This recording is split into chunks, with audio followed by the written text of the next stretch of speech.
500 वर्षों से लगातार उपेक्षा और उदासी देख रही अयोध्या जी में आज एक उत्सव जैसा माहौल है और यह सहज स्वाभाविक भी है। इसकी पृष्ठभूमि तभी बन गई थी जब केंद्र में नरेंद्र मोदी और उत्तर प्रदेश में योगी आदित्यनाथ की सरकार बनी थी। योगी आदित्यनाथ ने अयोध्या को विकास को अपने प्राथमिकता में शामिल किया और धीरे धीरे वह समय भी आ गया जब श्री राम मंदिर का निर्माण कार्य शुरू होने लगा। न्यायालय के आदेश थे और अब 22 जनवरी की तिथि भी निकट आ रही है, उसका उद्घाटन होना है। उसके पहले 30 दिसंबर यानी आज योगी आदित्यनाथ ने कहा था कि 30 दिसंबर की प्रधानमंत्री नरेंद्र मोदी की अयोध्या यात्रा वस्तुतः 22 जनवरी के जो ऐतिहासिक अवसर आने वाला है उसके ग्रैंड रिहर्सल की तरह होगी। और इस यात्रा के दौरान हम देखते हैं कि योगी आदित्यनाथ ने जो कहा था वो सार्थक भी हो रहा है। यात्राएं निकल रही हैं पूरे देश में।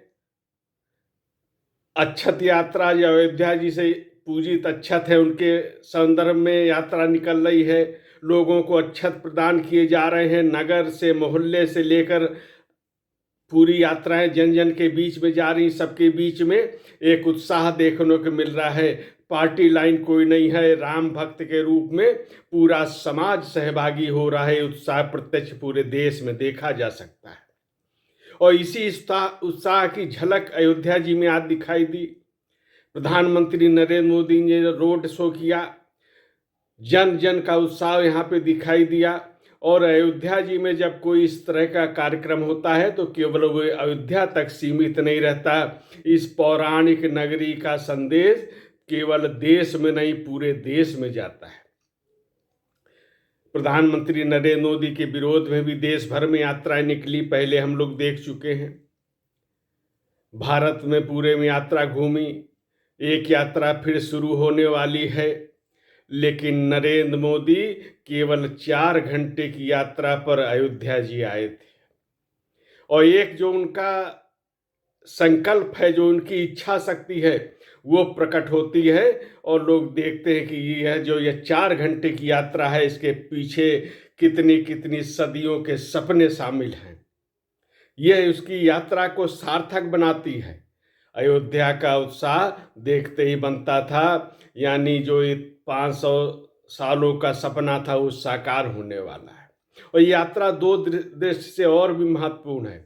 एक तो सांस्कृतिक चेतना की दृष्टि से वर्तमान केंद्र की और प्रदेश की सरकारें देश के राष्ट्रीय स्वाभिमान का जागरण कर रही हैं।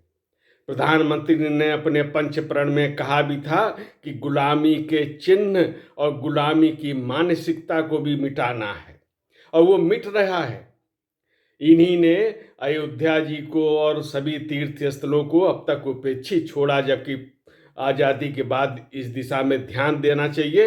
इन स्थलों को देश की अर्थव्यवस्था से, देश के पर्यटन से, तीर्थाटन से जोड़कर विश्व स्तरीय बनाने की आवश्यकता थी, लेकिन संकोच के कारण सेकुलर कहने वालों लोगों ने इस ओर ध्यान नहीं दिया। तो यह कार्य जो अधूरा रह गया था, ये नरेंद्र मोदी और योगी जी की सरकार उसको पूरा कर रही है। तो सांस्कृतिक चेतना का जागरण हो रहा है। नरेंद्र मोदी के इस कार्यक्रम में दिखाई भी रोड शो के दौरान वो निषाद राज के वंशज के परिवारजनों से मिलते हैं, उनको आमंत्रित करते हैं 22 जनवरी के लिए।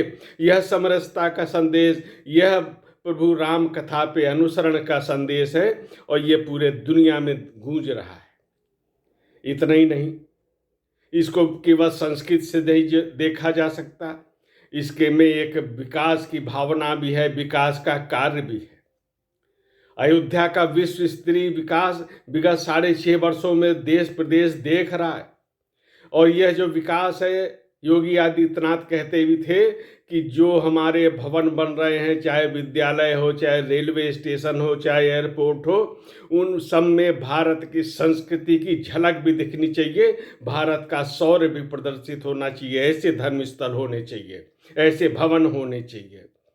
आज हम देखते हैं जो महर्षि वाल्मीकि एयरपोर्ट इंटरनेशनल उसका लोकार्पण हुआ, रेलवे स्टेशन के भव्य रूप से जो भवन बना उसका लोकार्पण हुआ। इन सब भवनों में हम देखते हैं कि राम कथा से संबंधित कलाकृतियां उकेरी गई हैं, भाव विभल करती हैं, भाव विभोर करती हैं और पूरे दुनिया से जो लोग आएंगे उनको एक संदेश देती हैं। केवल चित्र से ही राम कथा को समझा जा सकता है। पहले जिन बातों को छिपाने का प्रयास होता था, सेकुलर मानसिकता के कारण, गुलाम मानसिकता के कारण, आज वो देश के गौरव का विषय बन रही हैं। ये सारे कार्य जो इस दौरान हुए हैं, निश्चित रूप से उस पर देश को गौरव करने की विषय है। और यहाँ जो यात्रा हुई उसका मैं खास तौर पे उल्लेख, मैंने पिछले विरोधियों की यात्रा का उल्लेख किया, लेकिन यहाँ की जो सीमित यात्रा है वो क्यों महत्वपूर्ण हो जाती है? क्योंकि इस यात्रा में धर्म पथ है, इस यात्रा में राम पथ है, इस यात्रा में भक्ति पथ है और इस यात्रा में जन्मभूमि पथ है। और यहीं पे 500 सदियों का सपना साकार हो रहा है।